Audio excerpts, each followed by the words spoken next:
Hello everyone, this is Denver for State Champs eSports, Atari 2600 edition. Thanks for joining me, and tonight we are playing...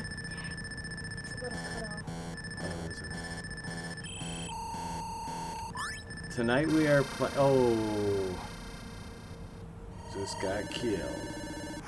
Alright, well, if you're not familiar with this game, which as you can see I am not, I've never played this before, except for tonight as a little test to make sure the game is working. This is Cosmic Ark by iMagic for the Atari 2600. We are playing this game tonight for a number of reasons. The first being that last night we played the game Atlantis, and this is a sequel of sorts, or last night I called it a spin-off, where if you remember, or if you've ever played, oh bummer I got killed, if you've ever played Atlantis, at the end of every game before you die, there's a little shuttle or spaceship that takes off and is able to fly away to safety. And this spaceship that I'm piloting right now is the one that escapes Atlantis. And so while this game is very different from Atlantis, that's why I say it's not really a true sequel in my mind. It's more of a, what I would say, a spin-off or a shared universe,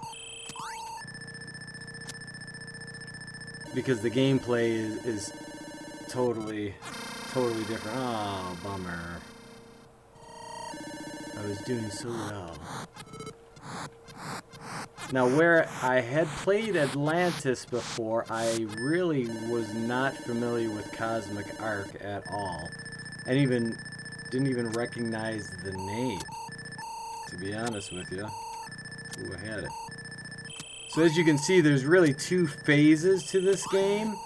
One, you're in space, manning your spaceship, appropriately so, and you have to shoot these asteroids or meteoroids or whatever they are, and try not to get killed like that.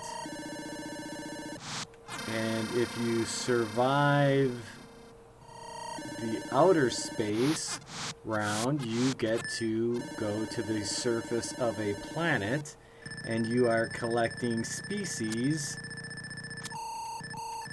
or at least specimens maybe is a better phrase for what you're doing, and you're taking that up to your ship or your ark so that you can preserve all the various different life forms. Whoa, I guess that's the end. Alright, oh, and there it is. The shuttle flies off yet again, just like at the end of Atlantis. And unlike Cosmic Ark, there was no sequel. The trilogy, if you will, of this game was not completed. There was not a third game in the series.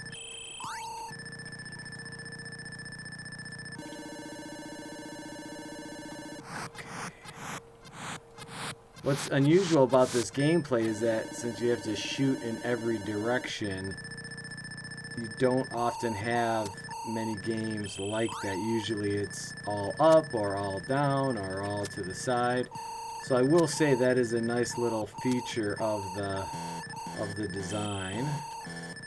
Now if you can hear the beeping noise, there is a time limit for the specimen or collection of the creatures, and if you don't get them all in a certain amount of time, an asteroid or meteor will come and destroy your ship. and you will not be able to defend it because you're not there. Alright.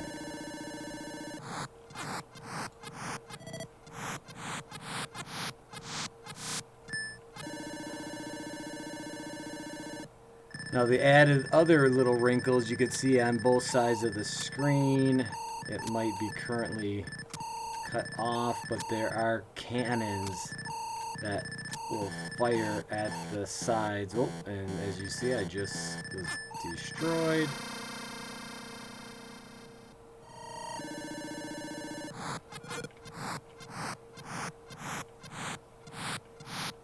Oh. So yes, you have to dodge the cannons on the side. That's why I usually go down low, just because they typically don't fire on that low field. That's not always the case, as you can see. Ooh. Now the only problem with going down low is that it's sometimes harder to get the specimens in your tractor beam. So it's a lot of times it's easier and faster, but you're setting yourself up for a little bit more of a target. Ooh, man, this is getting tough. See, what did I get up to? I'm still stuck at 3,700. Interesting.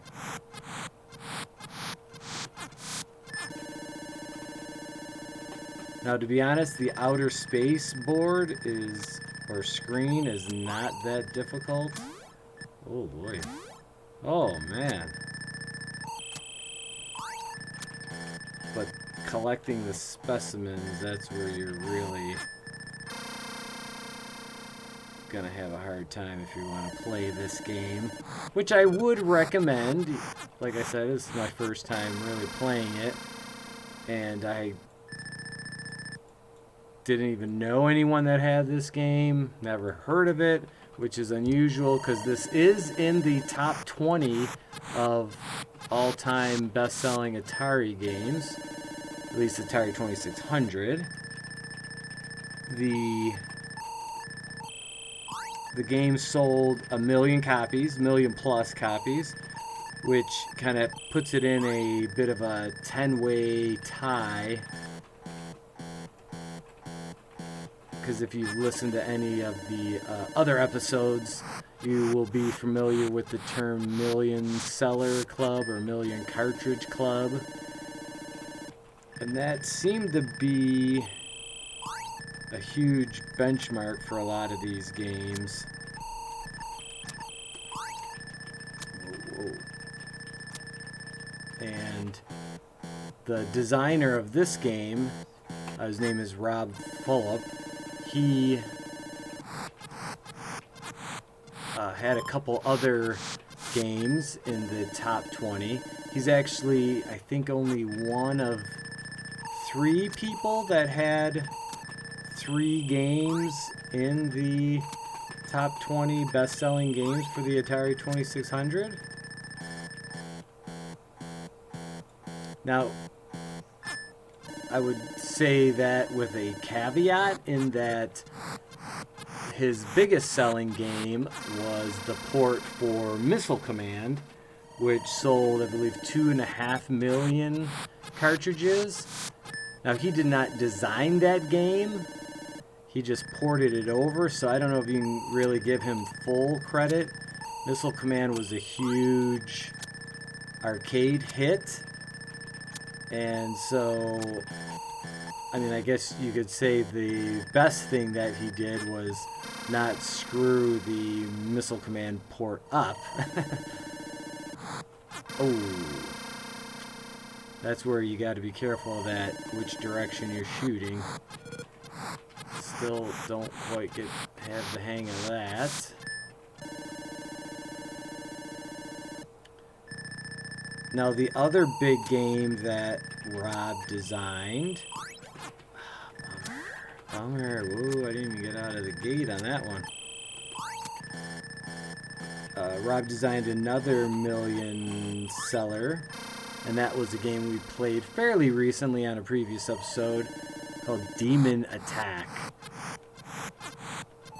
And that is a very fun game.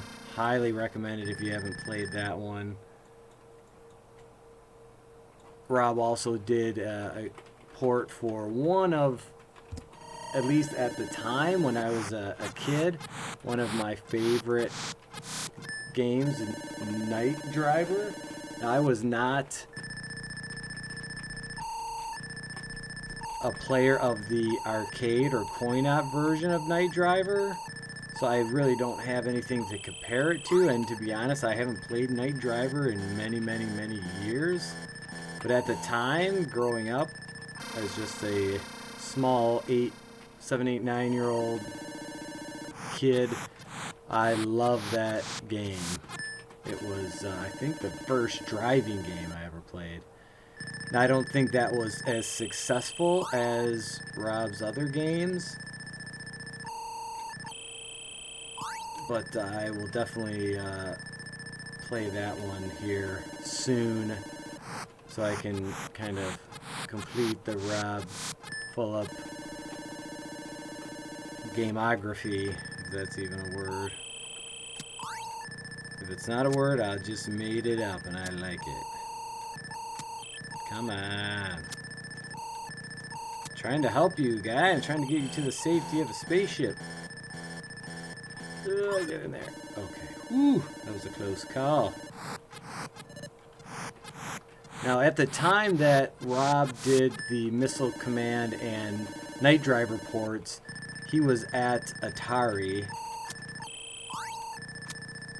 And for Demon Attack and Cosmic Ark, he designed both of those games. I was doing so well. He designed both of those games at iMagic, which was the second third-party video game maker for the 2600. We've talked about iMagic in other episodes, most notably the Demon Attack episode. But they've produced a number of great games for the Atari. I would say that they are right there behind Activision, not only as being behind them as a company that was formed, but also in the number of quality games.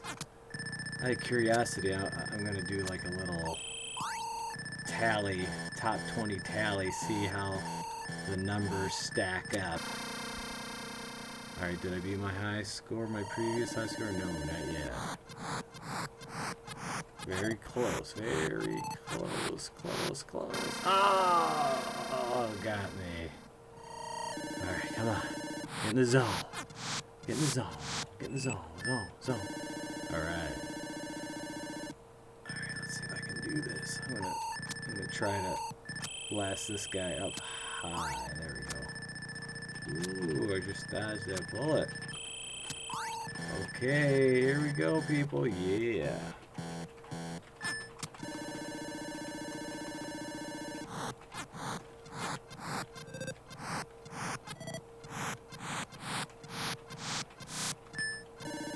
Oh yeah, 6,000. Yeah, baby, now we're talking.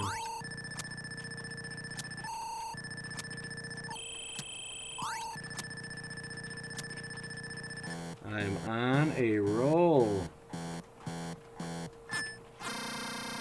Oh, I spoke too soon.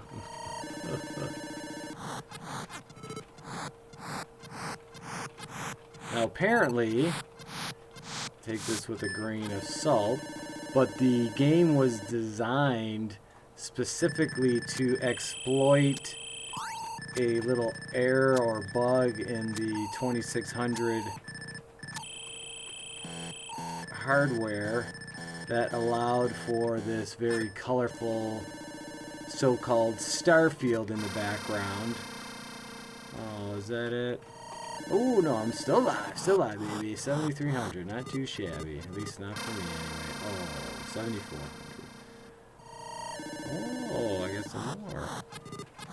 So Rob created a game built specifically to show off this kind of flickering rainbow star field.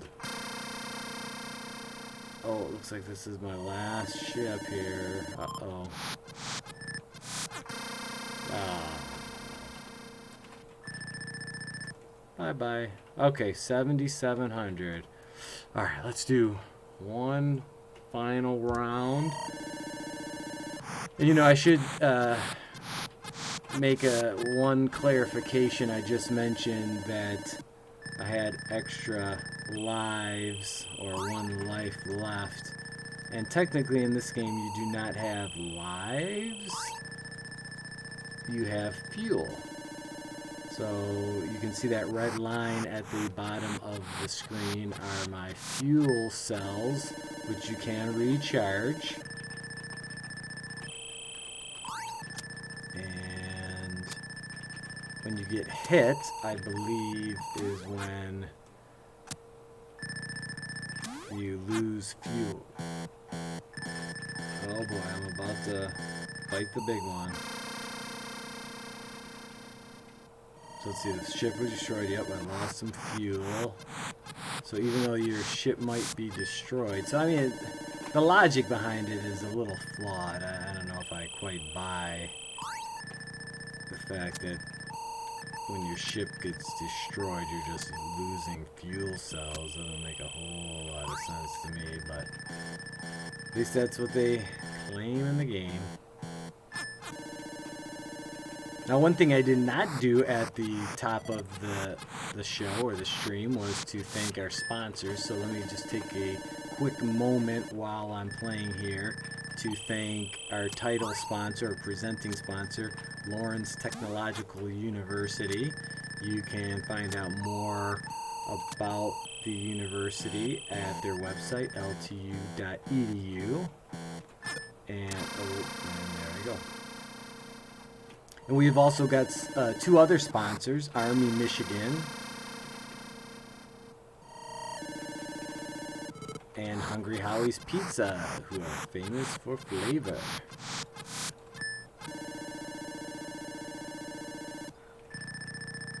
Alright, let's try this again.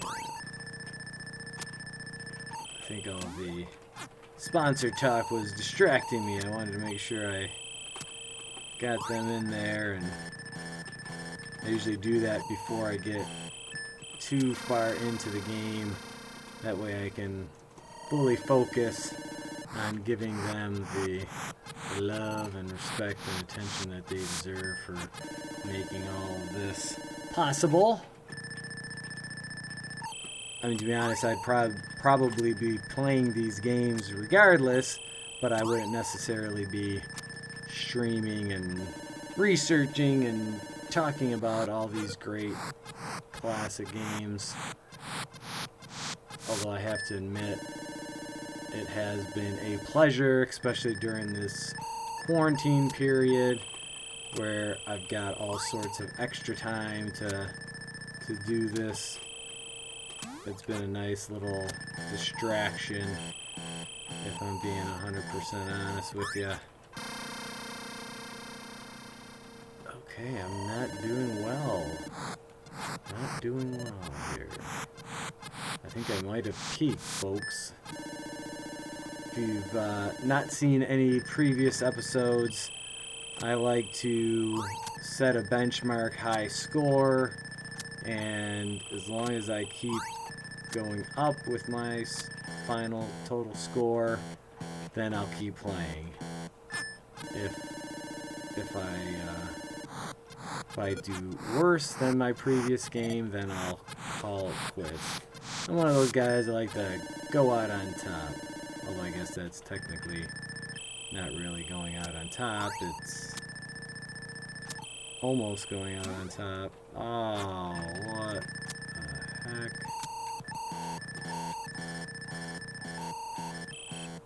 Oh, man, this game is not going well for me. Oh, see, like that. Well, I got some decent fuel left in me, so let's see if I can keep it going. Ooh. Just barely got around that one.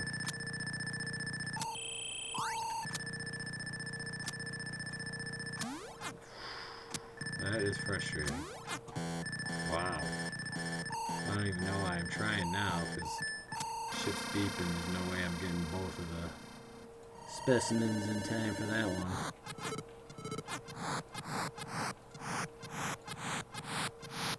I will say this about the game. It is one of the more unique designs. So many of the games for the Atari 2600 and, you know, let's be honest, games in general wind up being just variations of each other. They'll just put like a little different spin on it. And this one is fairly unique. I don't remember really other games like this that I can recall.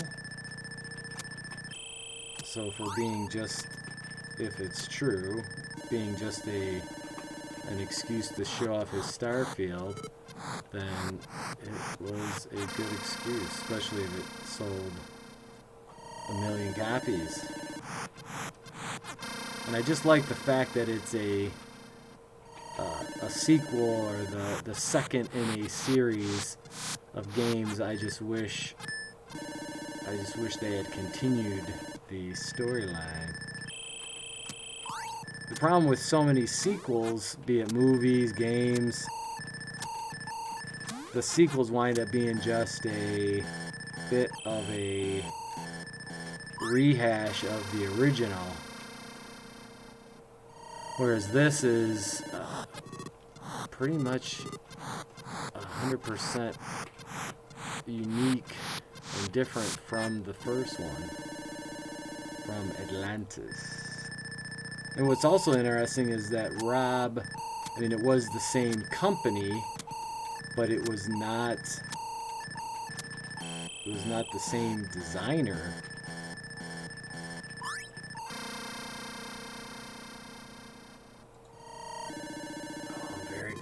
Very close to beating my previous score.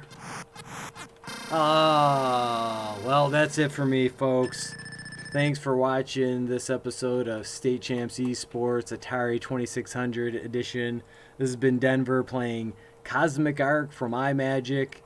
I want to just one time more thank our sponsors, Lawrence Tech, Army Michigan, and Hungry Howie's. We'll see you next time.